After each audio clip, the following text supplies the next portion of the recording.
Hey guys, welcome back to Prop Agenda, the channel dedicated to finding cool and inexpensive ways to making props from your favorite books, movies, TV shows, and theme park rides. We're continuing this 6-part series of how to build the Hatbox Ghost from the Haunted Mansion. In this episode, we'll look at building the accessories of your Hatbox Ghost, including his hat, cane, and hatbox. So if you're ready, let's get started.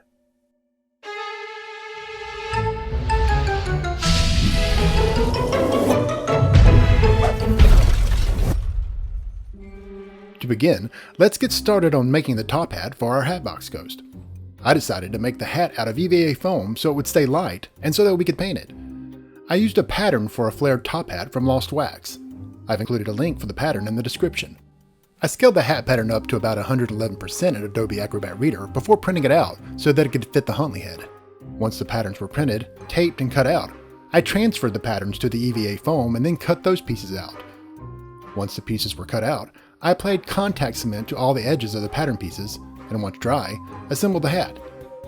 Take your time when matching the pieces up, making sure all the edges are aligned. If there are any uneven seams, you may want to sand and apply a sealant to fill in the gaps, like I did.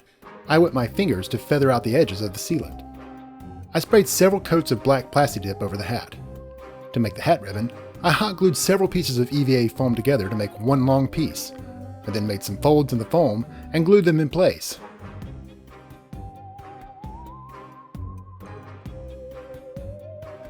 That top hat is done, for now. Next on the agenda is the cane. The base of the cane will be a 1/2-inch PVC pipe cut to approximately 3 feet in length with a T-connector on top. I'm going to show you the easy way to make this cane in this episode, but you will need to stay tuned for part 6 where I will show you a different, more involved way to make the cane. Once the cane was assembled, I grabbed a pool noodle and cut it to fit the full length of the straight pipe. I chose a black pool noodle for mine. I then cut another length of pool noodle, the width of the T-connector, and slid that one on as well. I cut a smaller length of pool noodle and heat sealed it around the circumference of the pool noodle sections to attach the straight piece and handle of the cane. I used the heat gun to begin melting the noodle in certain sections to create the wavy areas of the cane, also using it to create texture along both sides of the cane. I sealed the cane with Plasti Dip and then spray painted it black. The final touch was to apply some blue UV paint to the cane, so the sections would glow under black light.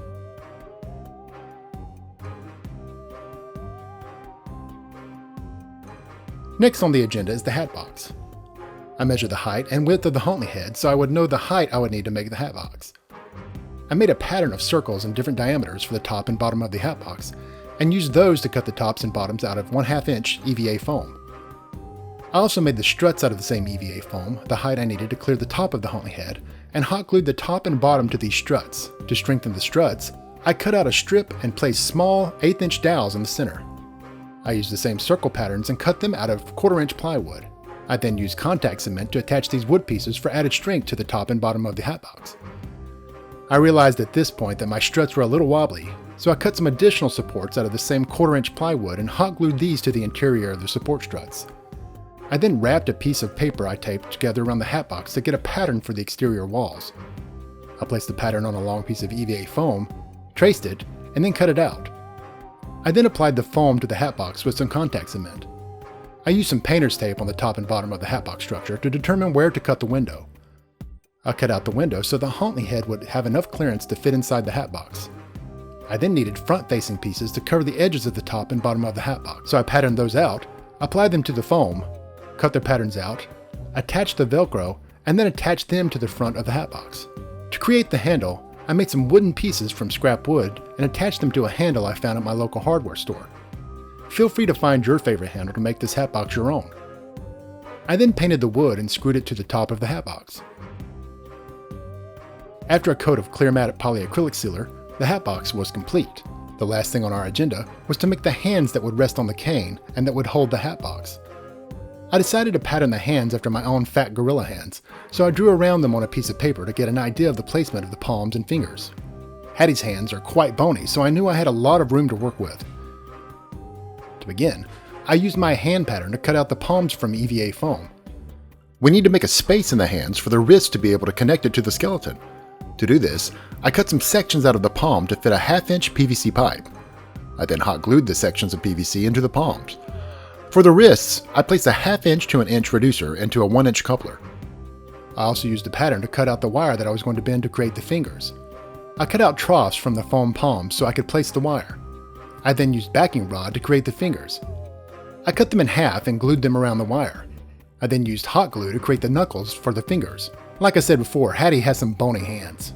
I used a half-round EVA rod to create the bony protrusions on the top of the hand. Once the fingers were created, I needed to skin the hands.